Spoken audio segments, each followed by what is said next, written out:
안녕하세요. 저는 최지은입니다.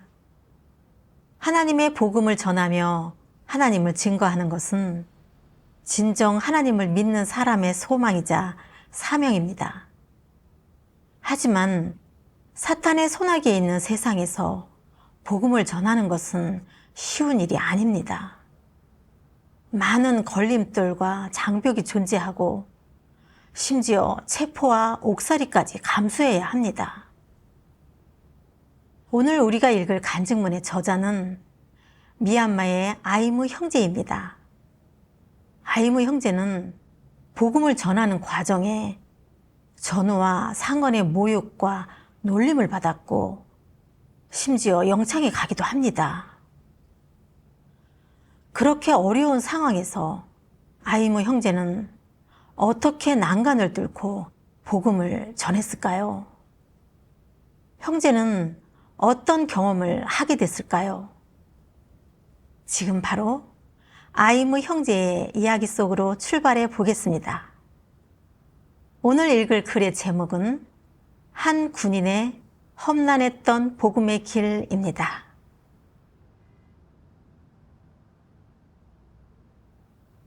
저는 2021년에 하나님의 말세 복음을 받아들였습니다.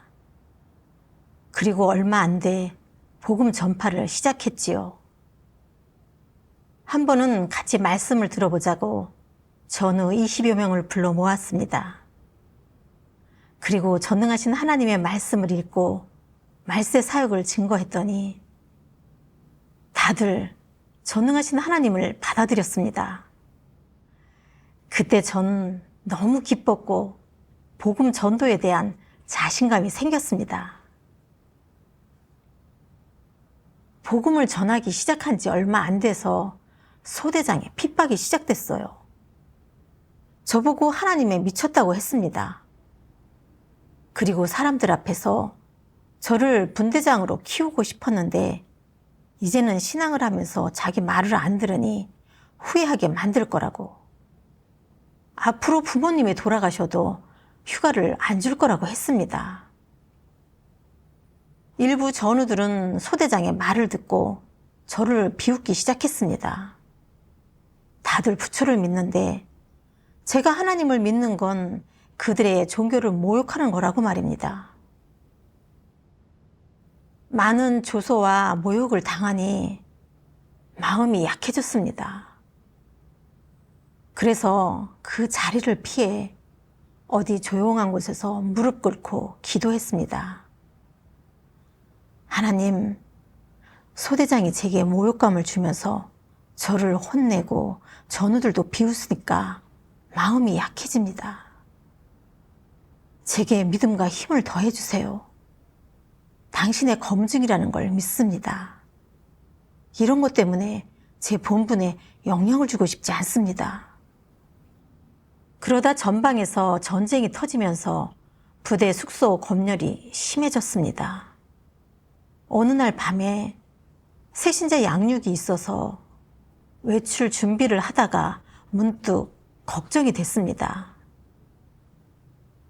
최근 검열이 심한데 몰래 외출했다가 들키면 엄청 깨지거나 밤새 밖에 묶여 있어야 할지도 모른다는 걱정이요.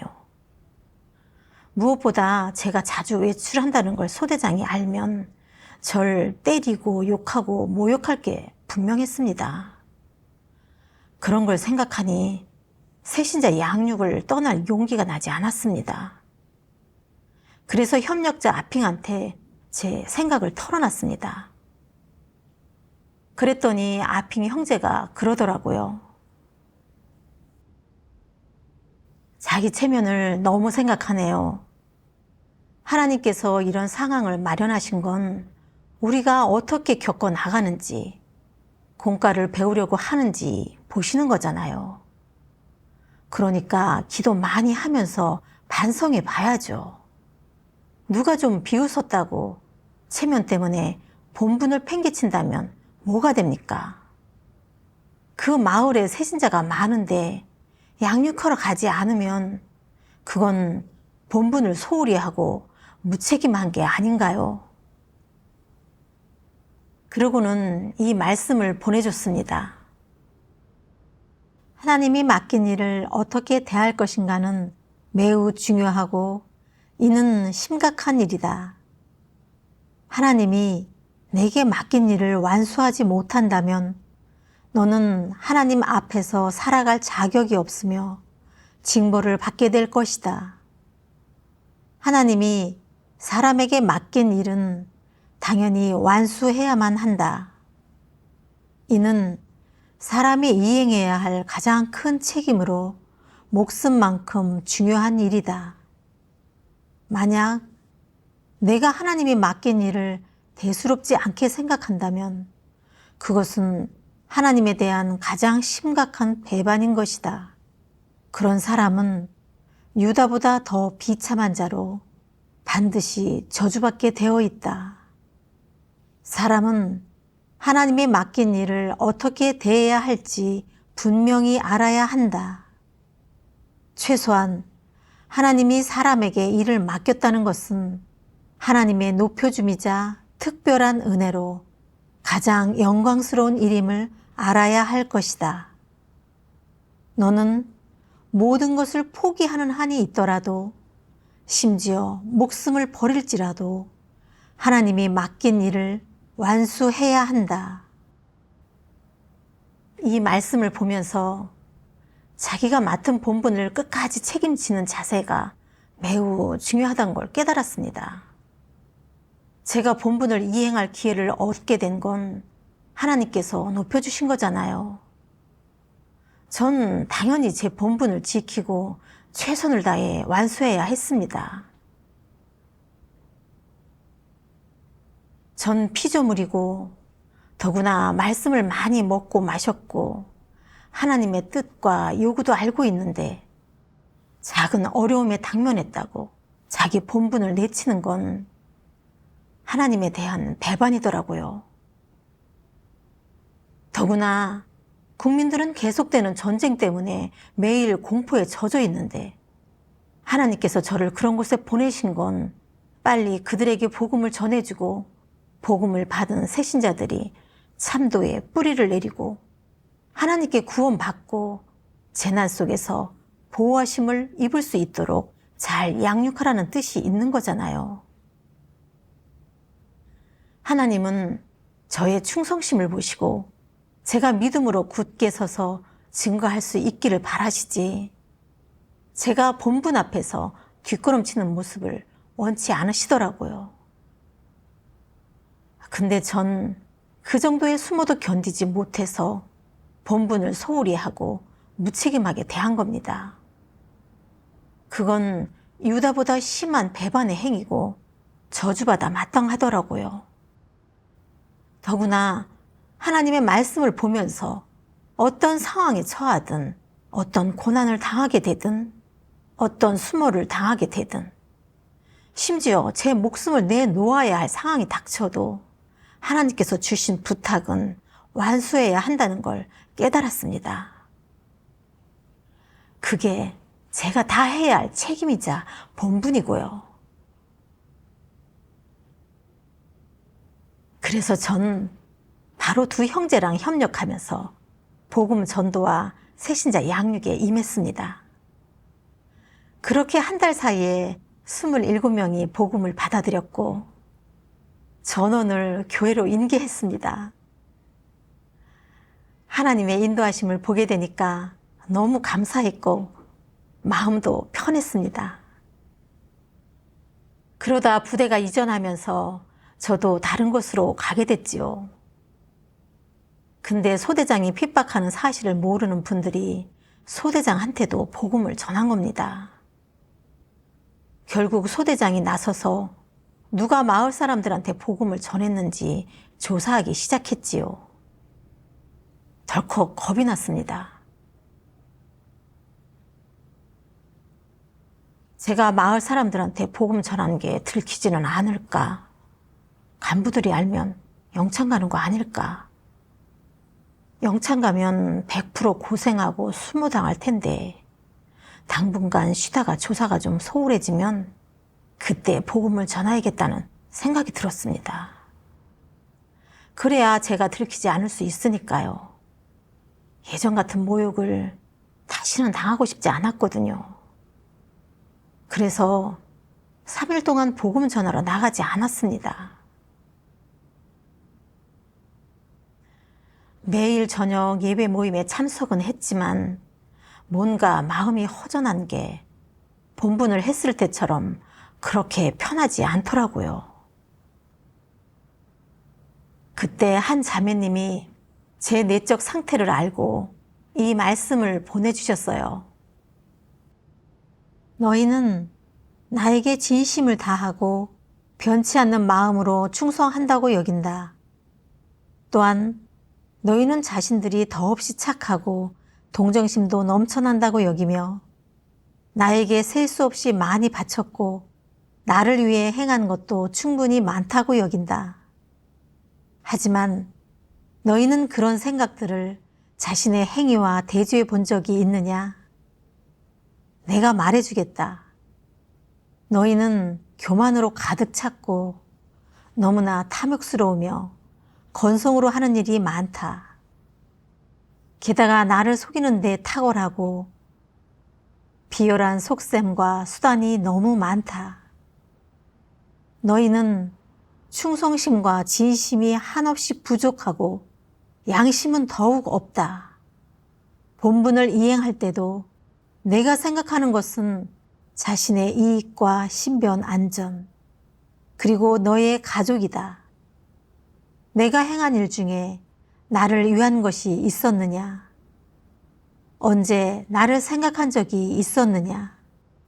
나와 내 사역을 위해 모든 것을 불사한 적이 있었느냐? 내 마음에 합하는 증거는 어디에 있느냐? 실제로 나에게 충성하였느냐? 실제로 나에게 순종하였느냐? 이 말씀을 보면서 성찰해 봤습니다. 저는 제가 하나님께 충분히 헌신했다고 착각하고 있었던 겁니다. 왜냐하면 전 계속 복음을 전했으니까요. 심지어 최전방에 나갔을 때도 계속 복음을 전했거든요. 한 번은 새신자 양육을 마치고 돌아오는데 중대장이 적군인 줄 알고 총을 쏠 뻔한 적도 있었습니다. 다행히 다른 형제가 발견하고 제지했지요. 전 그렇게까지 했으니까 충분히 고생하고 헌신했다고 생각했고 복음 전에서 얻은 사람들도 좀 되니까 하나님께 충성을 다했다고 생각했습니다. 하나님도 분명 저의 충성심에 흡족해 하실 거라고 생각했는데 살펴보니까 충성심을 논할 게 못 되더라고요. 본분을 이행할 때 전 항상 먼저 제 체면과 이익부터 챙기기 바빴거든요. 제가 복음 전하는 걸 소대장이 알면 욕하고 때리고 모욕할 테니 그런 걸로 얼굴 깎이는 게 겁났어요. 그래서 본분을 팽개치고 복음 전도와 새신자 양육까지 멈췄거든요. 또 소대장이 마을 사람들한테 복음 전한 사람을 조사할 때도 제가 전한 게 들키면 영창 갈까 봐 겁나서 본분을 정지한 거였거든요. 그런 상황이 닥칠 때마다 먼저 생각하는 건 제 체면이었지요. 일단 얼굴이 깎이고 수모를 당할 것 같으면 전 본분을 뒷자리에 두거나 멈췄거든요. 돌아보니까 하나님께 헌신하겠다는 마음은 있지만 일단 제 이익에 손해가 생길 것 같으면 먼저 저부터 챙기고 교회 사역을 수호하는 일은 뒷전이었어요. 본분에도 무책임했고요. 양심과 이성을 찾아볼 수 없었습니다. 그제야 제게는 충성심이 없다는 것을 알게 되었습니다. 하나님에 대한 진심은 한없이 부족하고 오히려 이기적이고 비열하기만 했지요. 그러다 하나님의 이 말씀을 보게 됐습니다.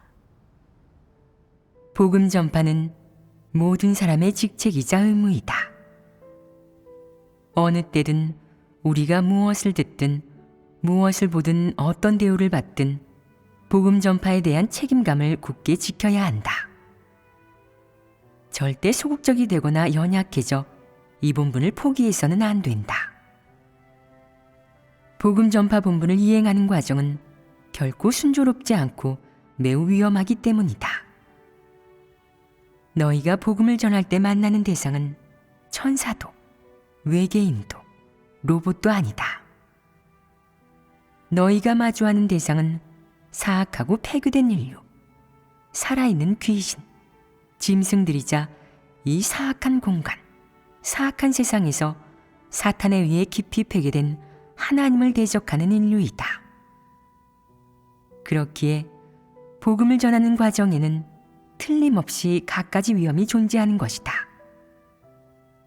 사소한 비방이나 조롱, 모리에는 말할 나위도 없다. 이러한 것들은 너무도 흔한 일이다. 만약 내가 정말 복음 전파를 내 책임이자 의무, 그리고 내 본분으로 여긴다면 그런 일들을 올바르게 대하고 올바르게 처리할 수 있을 것이다. 그런 일들로 인해 너의 책임과 의무를 포기하거나 복음을 전하고 하나님을 증거하겠다던 초심을 바꾸지 않을 것이다. 어떤 경우라도 이 책임을 포기하지 않을 것이다. 그것은 내 본분이기 때문이다. 여기에서 본분을 어떻게 이해해야 하겠느냐? 사람이 이번 생을 살아가는 가치이자 첫 번째 중요한 일이다. 그것은 하나님이 말세에 사역한다는 기쁜 소식을 널리 알리고 하나님 사역의 복음을 전파하는 일로 이는 사람이 살아가는 가치이다. 이 말씀을 보면서 복음을 전하는 과정은 그렇게 순조로운 게 아니란 걸 깨달았습니다. 우리가 마주하는 건 폐기된 인류이기 때문에 복음을 전하다 보면 많은 위험이 따르기 마련이었습니다. 욕먹고 매맞고 비방과 조소를 당하는 건 피해갈 수 없는 일이지요. 하나님을 믿는 사람에게 복음 전도는 거부할 수 없는 책임입니다. 어떤 박해가 따르든 어떤 비웃음과 수모를 당하든 제 본분만큼은 포기해서는 안 되는 일이고요. 무엇보다 중요한 순간에 제 본분을 잘 지켜 이행할 때 하나님께 기억될 수 있었습니다. 하나님이 제게 주신 본분과 책임이 가장 중요한 거니까 제 체면과 허영심은 내려놓고 복음을 전하며 하나님을 증거해 더 많은 사람을 하나님 앞으로 이끄는 게 제 책임이었습니다. 그게 하나님을 증거하고 사탄에게 수치를 안겨주는 최고의 방법이었고요. 그래서 소대장이 저를 욕하고 모욕해도 전우들이 계속 놀리고 저를 나무에 매달아놔도 복음을 전하며 하나님을 증거해야겠다는 의지가 생겼습니다. 나중에 부대가 또 지역을 옮기게 되면서 저는 복음 전하러 나갈 수 없게 됐습니다. 그래서 부대 내의 몇몇 형제들과 온라인으로 복음을 전했습니다. 저는 휴대폰으로 그룹을 만들고 그 형제들을 초대했습니다.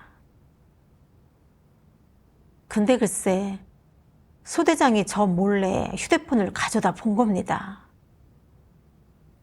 그리고 저보고 하나님을 믿지 않겠다고 맹세하고 각서를 쓰면 휴대폰을 돌려주겠다고 했습니다.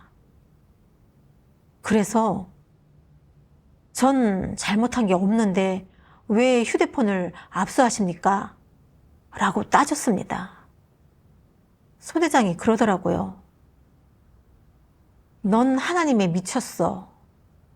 우리 와방이 믿을 존재는 연합당 뿐이야. 그러니까 내가 하나님을 믿는 자체가 범법인 거야. 그러면서 삽으로 절 때렸습니다. 다음날 소대장은 제가 형제들과 나눈 대화 기록까지 다 뒤져봤고 하나님의 말씀과 교회 영상까지 다 발견했더군요. 그리고 중대에 보고했습니다.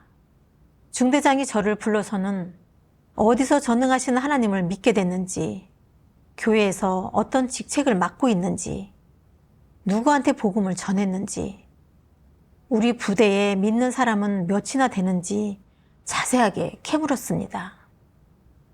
간부들이 질문할 때 좀 겁이 나서 몸이 떨리기도 했습니다.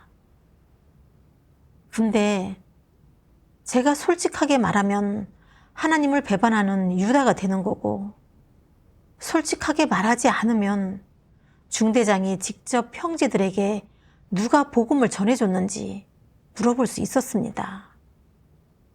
근데 만약 제가 전해줬다는 말이 나오면 제 처지는 더 처참해질 것 같았습니다. 그래서 계속 속으로 하나님께 기도했습니다. 어떤 모욕과 고통을 당하든 절대 형제 자매를 파는 유다가 되지 않게 해주시고 굳게 설 수 있는 힘을 달라고요. 그러다 제가 전능하신 하나님을 믿는 건 그저 모여서 예배하는 게 전부라고 대답했습니다. 그랬더니 별다른 말이 없더라고요. 하지만 전 결국 현지 영창에 갇히게 됐습니다. 저를 포함해 4명이 족쇄를 차게 됐는데 우리 4명은 밥 먹고 잠자고 화장실을 갈 때에도 계속 같이 움직여야 했습니다. 사실 걷는 것 자체도 너무 힘들었습니다. 그때 마음이 좀 약해지더군요. 더구나 영창 와서 수갑이랑 족쇄까지 차고 있는데 믿지 않는 전우들이 보면 날 어떻게 생각할까? 하나님에 빠져서 미쳤다고 하겠지? 이런 생각이 드니까 고개를 더 못 들 것 같고 가슴이 무너질 것 같았습니다. 빨리 하나님께서 저를 이 상황에서 벗어날 수 있게 해주시고 더는 이런 수모를 당하지 않게 도와주셨으면 하는 마음만 커졌습니다. 밥을 먹을 때에도 수갑을 차고 있으니까 어린 병사가 당신 하나님한테 수갑을 열어달라고 기도하라면서 놀렸습니다. 고개를 들지 못하겠더라고요. 그저 고개를 숙이고 하나님, 저 너무 괴롭습니다. 전 분량이 너무 작습니다. 절 이끌어 주십시오. 제가 이런 모욕을 잘 이겨낼 수 있도록 믿음과 힘을 주십시오. 라고 계속 기도했습니다. 기도하고 나니 힘이 생겼고 후회 없는 선택이라는 찬송이 생각났습니다.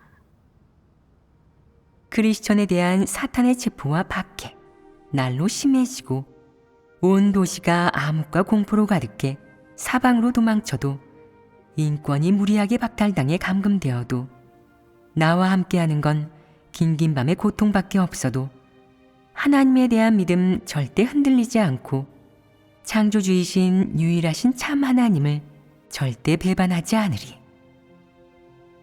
전능하신 참 하나님, 내 마음 당신 것이니 감옥에 감금해도 내 몸만 통제할 수 있을 뿐 당신을 따르는 발걸음 막을 수 없어요.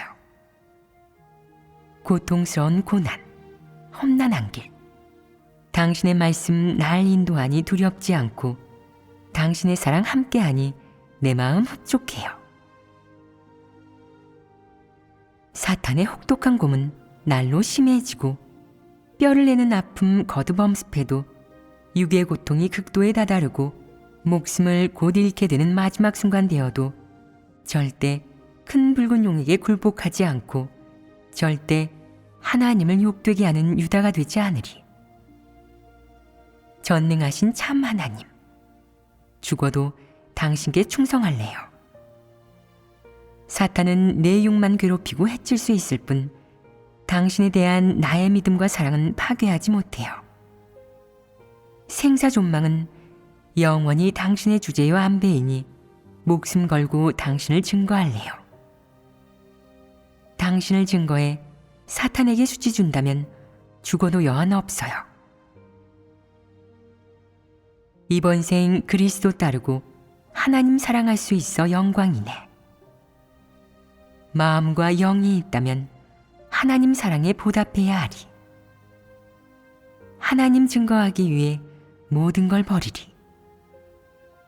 온 몸과 마음 하나님께 바치는 건 이번 생에 후회 없는 선택이네.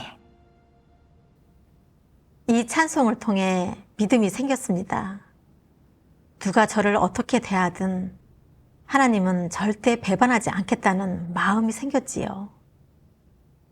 하나님을 따른 건 제 생에 후회 없는 선택이니 체면을 내려놓고 어떻게든 하나님 편에 굳게 서야겠다고 다짐했습니다. 예전엔 하나님 믿으면서 핍박 당하는 건 부끄러운 거라고 생각했는데 나중에 이 말씀을 보면서 그 관점을 돌리게 됐습니다. 전능하신 하나님께서 말씀하셨습니다. 너는 피조물이기에 마땅히 하나님을 경배해야 하고 의미 있는 인생을 추구해야 한다. 내가 하나님을 경배하지 않고 더러운 육체 속에서 살고 있다면 인간의 탈을 쓴 짐승이 된 것이 아니냐. 내가 사람이라면 마땅히 하나님을 위해 헌신하고 모든 고통을 감내해야 한다. 너는 자신이 지금 받고 있는 이 작은 고난을 마땅히 기쁘고 편한 마음으로 받아들여야 하고 욥이나 베드로처럼 의미 있는 인생을 살아야 한다. 사람은 세상에서 마귀의 옷을 입고 마귀가 주는 밥을 먹으며 마귀의 밑에서 일을 하고 충성하면서 마귀에게 짓밟혀 온 몸이 더러워졌다. 내가 인생의 의미를 찾지 못하고 참도도 얻지 못한다면 그렇게 평생을 살아도 무슨 의미가 있겠느냐. 너희는 바른 길을 추구하고 진취하고자 하는 사람들이다. 큰 붉은 용 나라에서 떨쳐 일어난 너희는 하나님께 의롭다 칭함을 받은 사람이다. 이보다 더 의미 있는 인생이 있겠느냐. 이 말씀을 보니 마귀가 그리스도인들을 잡아 가두고 박해하는 건 하나님께 맞서는 것이더군요. 독재 정부는 하나님을 믿고 따르지 못하게 하고 오직 부처를 섬기고 대통령을 추앙하고 연합당만 믿으라 하고 자기 능력으로 아름다운 미래를 만들고 지식과 돈으로 운명을 바꾸라고 가르치는데 그런 땅에서 하나님의 복음을 확장하려면 방해와 핍박이 따를 수밖에 없었습니다. 그런 곳에서 우리가 하나님의 복음을 전하면 핍박과 비방, 욕설을 듣게 되고 심지어 영창을 가게 될 수밖에 없었습니다. 근데 그건 의를 위해 핍박받는 일이니 그 고난은 의미 있는 일인 거죠. 제가 그런 곤욕을 당하고 놀림받고 모욕당할 때 고개를 들지 못했던 건 제가 옳지 못한 관점을 가졌기 때문이었습니다. 전 피조물로서 하나님을 경배하는 건 당연한 이치고 복음을 전하고 하나님을 증거하는 건 창조주가 주신 사명과 책임입니다. 그건 이 인류가 하는 일 속에서 가장 정의로운 일이고 복음을 위해 핍박받는 건 부끄러운 일이 아니라 의를 위해 핍박받는 일이었습니다. 과거 욥이 시험 받을 때 재산을 전부 강탈당하고 자녀들이 죽고 자기 몸에는 악창이 나고 세상 사람들이 그가 믿는 하나님은 가짜라고 놀리고, 심지어 아내는 하나님을 욕하고 죽으라고 했습니다. 그래도 욥은 하나님께 기도하고 하나님의 이름을 찬송하면서 굳게 서지 않았습니까? 베드로도 복음 때문에 핍박당했고 마지막에는 십자가에 거꾸로 달리게 됐지만 그걸 부끄럽게 생각하지 않았고요. 오히려 자기는 폐기된 인간인데 예수님과 똑같이 십자가에 달릴 자격이 없다고 생각해 십자가에 거꾸로 달리면서 하나님의 증거를 위해 굳게 섰습니다. 그들의 삶이 가장 의미 있는 삶이고 하나님께 의롭다 칭찬받는 일이자 가장 영광스러운 거였지 않습니까? 저도 하나님의 뜻을 좀 알게 됐습니다. 전 체면이 너무 강한 사람이었습니다. 모욕당하는 게 겁나서 본분을 이행할 용기를 잃었거든요. 하나님께서 그런 상황을 주신 건 그 속에서 저의 폐기된 성품과 잘못된 관점을 알게 하기 위함이었습니다. 그건 절 온전케 하고 구원하시기 위함이었고, 또 와방 정부는 진리를 증오하고 하나님을 대적하는 악마라는 걸 보게 하기 위함이었습니다. 그럼 그들이 절 아무리 핍박하고 방해해도 절대 굴종할 수 없는 일이지요. 이 세상, 이 인류, 그리고 제 운명을 관장하시는 분은 오직 하나님뿐이지 않습니까? 어떤 국가나 정부도 제 운명과 미래를 바꿔놓을 수는 없으니까 근심할 게 없었습니다. 그래서 아무리 힘들고 어려워도 하나님을 따라가면서 하나님의 증거를 굳게 지키기로 했습니다. 이런 걸 깨닫고 나니 지금 받는 고난은 참으로 가치가 있다는 생각이 들었고 다른 사람의 놀림이나 모욕이 겁나지도 않았습니다. 그리고 배식을 받으러 갈 때에도 고개를 못 들 게 없었습니다. 또 계속 기도하니까 하나님께서 함께 하시는 걸 느끼게 됐고 점점 마음에도 기쁨이 찾아왔습니다. 영창에 보름 정도 있었는데 거기서 코로나 확진이 됐습니다. 그러니까 저를 여단 본부 격리소로 보냈는데 저한테 족쇄를 3개나 채웠습니다. 그건 살인 재수보다 더 심한 거였지요. 그리고 소대장이 너는 하나님을 믿는다면서 왜 코로나에 걸렸냐? 니들은 하나님이 있다고 하지만 이 세상에 하나님은 존재하지 않아. 라고 저를 놀렸습니다. 근데 그땐 그 말을 들어도 연약해지지 않았습니다. 소대장 일행이 저를 아무리 놀리고 누가 절 이상하게 봐도 그 상황에 순종하기로 했습니다. 그리고 중대장이 저를 보위과 소속 영창에 보내겠다고 했습니다. 사실 겁이 났습니다. 보위과는 많이 엄격한 곳이거든요.